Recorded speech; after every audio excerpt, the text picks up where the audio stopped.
ಒಬ್ಬ ಆಕಾಂಕ್ಷಿ ಆದಾಗ ಟಿಕೆಟ್ ಸಿಕ್ಕಿಲ್ಲ ಅಂತಂದಾಗ ನೋವಾಗೋದು ಸಹಜ. ಅದರಲ್ಲಿ ನಾನೊಬ್ಬ ಹೆಣ್ಮಗಳು, ನನಗೆ ಮತ್ತಷ್ಟು ದುಃಖ ಆಗೋದು ಸಹಜ. ಯಾಕೆ ಅಂತಂದ್ರೆ ಇವತ್ತು ನಮ್ಮ ಜಿಲ್ಲೆಯ ಜನರು ನನ್ನನ್ನು ಸಂಸದಳಾಗಿ ನೋಡಬೇಕು ಅನ್ನುವಂಥ ಕನಸು ಒಂದು ಕಡೆ ಇದ್ದರೆ, ಎಲ್ಲ ನಮ್ಮ ಕಾಂಗ್ರೆಸ್ ಕಾರ್ಯಕರ್ತರು ಈ ಸರಿ ನಮ್ಮ ಕಾಂಗ್ರೆಸ್ ಬಾವುಟವನ್ನು ಆರಿಸ್ಬೇಕು ಅನ್ನುವಂಥದ್ದು ಒಂದು ಕನಸಾಗಿತ್ತು. 20 ವರ್ಷದ ಮೇಲೆ ನಾವು ಗೆಲ್ಲಬೇಕು ಅನ್ನುವಂಥ ಒಂದು ಛಲವನ್ನು ತೊಟ್ಟು ಎಲ್ಲರೂ ಕೂಡ ಕೆಲಸ ಮಾಡಿದ್ವಿ. 5 ವರ್ಷದಿಂದ ಕೇವಲ ನಾನು ಒಬ್ಬಳೇ ಅಲ್ಲ, ವೀಣಾ ಕಾಶ್ಯಪ್ನವ್ರು ಅಷ್ಟೇ ಅಲ್ಲ, ನಮ್ಮ ಕಾಂಗ್ರೆಸ್ ಕಾರ್ಯಕರ್ತರು ಎಲ್ಲರೂ ಕೂಡ ಕೆಲಸ ಮಾಡಿದ್ರು. ಈ ಒಂದು ನಿಟ್ಟಿನಲ್ಲಿ ಇವತ್ತು ಟಿಕೆಟ್ ಸಿಕ್ಕಿಲ್ಲ ಅಂತಂದಾಗ ಬೇಜಾರಾಗೋದು ಸಹಜ.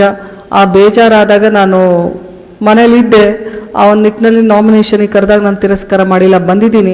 ಅವ್ರು ಯಾವಾಗ ಆಹ್ವಾನ ನೀಡ್ತಾರೋ, ಇವಾಗ ಮನುಷ್ಯನ ಅಗತ್ಯ ಇದೆ ಅಂತಂದಾಗ ಖಂಡಿತವಾಗ್ಲೂ ಅವರ ವೀಣಾ ಕಾಶ್ಯಪ್ನವ್ರು ಇಲ್ದಂಗೂ ಚುನಾವಣೆ ನಡೆಯುತ್ತೆ ಅನ್ನುವಂಥದ್ದು ಸಾಕಷ್ಟು ಜನರಲ್ಲಿತ್ತು. ಮಾಡಲಿ, ಇವಾಗ ನಾವು ಚಿಕ್ಕವರು, ನಾವು ಕಾರ್ಯಕರ್ತರು, ನಾವು ದೊಡ್ಡ ಲೀಡ್ರ್ ಅಲ್ಲ.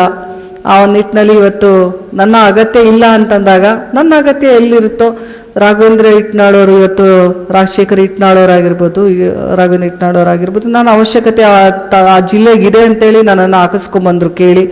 ಆ ಒಂದು ಜಿಲ್ಲೆಯಲ್ಲಿ ನನ್ನ ಅವಶ್ಯಕತೆ ಇದೆ ಅಂದಾಗ ಅವಶ್ಯಕತೆ ಇದ್ದತ್ರ ಕೆಲಸ ಮಾಡುವಂಥದ್ದು ನಮ್ಮ ಧರ್ಮ. ಆ ಒಂದು ನಿಟ್ಟಿನಲ್ಲಿ ಅಲ್ಲಿ ಕೆಲಸ ಮಾಡಿದ್ದೀವಿ. ನಾವು ಮನೆ ಸೇರಿಲ್ಲ ಕಂಪ್ಲೀಟಾಗಿ, ನನ್ನ ಅವಶ್ಯಕತೆ ಎಲ್ಲಿದೆ ನಾನು ಅಲ್ಲಿ ಕೆಲಸ ಮಾಡಿದ್ದೀನಿ. ನೀವು ಹೇಳ್ತಾ ಇರೋದು ನಮ್ಮ ಜಿಲ್ಲೆಯಲ್ಲೂ ಕೆಲಸ ಮಾಡಬೇಕಾಗಿತ್ತು ಅಂತ.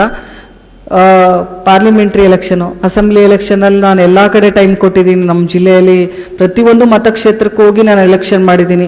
ಪಾರ್ಲಿಮೆಂಟ್ರಿ ಎಲೆಕ್ಷನಲ್ಲಿ ಆ ಥರ ಮಾಡೋದಕ್ಕಾಗಲ್ಲ, ಸಮಯ ಕಡಿಮೆ ಇರುತ್ತೆ, ಕ್ಷೇತ್ರ ದೊಡ್ಡದಾಗಿರುತ್ತೆ. ಇವತ್ತು ಒಂದು ಪಾರ್ಲಿಮೆಂಟ್ರಿ ಕ್ಷೇತ್ರಕ್ಕೆ ನಾವು ಸಂಪೂರ್ಣವಾದಂಥ ಒಂದು ನಮ್ಮ ಜವಾಬ್ದಾರಿಯನ್ನು ತಗೊಂಡು ನಾವು ಅಲ್ಲಿ ಟೈಮ್ ಕೊಡ್ಬೋದು.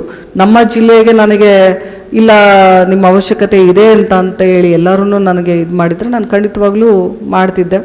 ನಮ್ಮ ಅವಶ್ಯಕತೆ ಇಲ್ಲ ಅಂದಾಗ ಅವಶ್ಯಕತೆ ಇದ್ದತ್ತ ಕೆಲಸ ಮಾಡೋದು ಸಹಜ ಅಂತ ಹೇಳೋದಕ್ಕೆ ಬಯಸ್ತೀನಿ.